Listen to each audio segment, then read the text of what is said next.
আজকের সদ্গ্রন্থ পাঠ অতুলচন্দ্র সেনের শ্রীমদ্ভগবদ্গীতার ত্রয়োদশ অধ্যায়ের সপ্তম শ্লোক। আমানিত দম্ভিত মহিংসা ক্ষান্তিরার্জবম আচার্যোপাসনং শৌচং স্থৈর্যমাত্মবিনিগ্রহ। শ্লোকার্থ করা হয়েছে শ্লাঘাশূন্যতা, দম্ভহীনতা, অহিংসা, ক্ষমা, সরলতা, গুরু সেবা, শৌচ, স্থির চিত্ততা, আত্মসংযম, এই সমস্ত দান। এখন গল্পদাদুর গল্পে গীতা, স্বামী বিষ্ণুপুরীজির। গল্পের নাম ক্ষান্তি। ক্ষান্তি মানে ক্ষমা।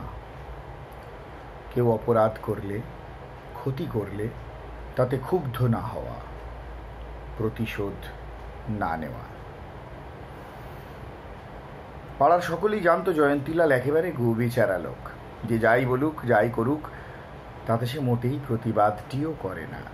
লোকেও তাকে দুর্বল ও নিরীহ জেনে আদৌ গ্রাহ্য করে না, বরং উপেক্ষা ও দয়ার দৃষ্টিতে দেখে।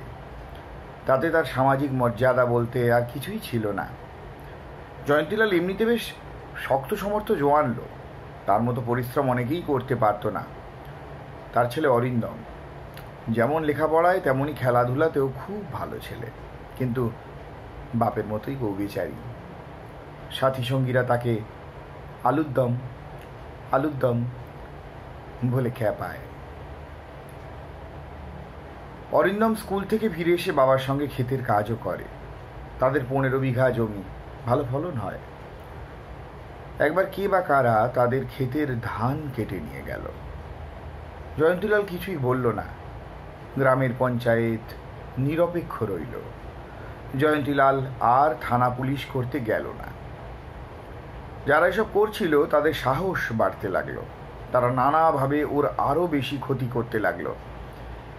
জয়ন্তীলালের স্ত্রী যশোধরা বললে, এভাবে তো আর এ পাড়ায় বাস করা যাবে না, তুমি কিছুই বলছো না কেন? না বলাতেই ওদের সাহস বাড়ছে। জয়ন্তীলাল চুপ করে থাকে। একদিন শুধু বলল, আমার ভাগ্য কেড়ে নেওয়ার ক্ষমতা কারও নেই। আমি আমার স্বভাব অনুসারে চলছি, ওরা ওদের স্বভাব অনুসারে চলছে। মাথা মুড়ালেও ওজন কমে না। জয়ন্তীলালের আমবাগানে বিরাট এক মৌচাক হয়েছিল। দুর্বৃত্তরা সেদিন দুটো কাজ করছিল। 1 নম্বর ক্ষেতের পাকা ধান কেটে নেওয়া, 2 নম্বর মৌচাকটাও কেটে নিয়ে যাওয়া। ধান কাটা শেষ। এবার মৌচাকও কাটতে যেই না গাছে উঠা, আর যায় কোথা?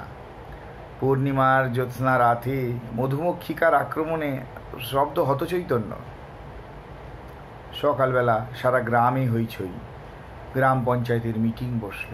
সকলেই এক বাক্যে জয়ন্তীলালের পক্ষে রায় দিল এবং চোরেদের শাস্তি দিল। জয়ন্তীলাল শুধু বলল, আমার কারো কাছে কোনো নালিশ নেই। বিচার করার অধিকার শুধু একজনের। ভগবান যখন যা করেন তা আমাদের কল্যাণের জন্যই করেন। সেই দিন থেকে গ্রামের সকলেই জয়ন্তীলালকে শ্রদ্ধার চোখে দেখতে লাগলো।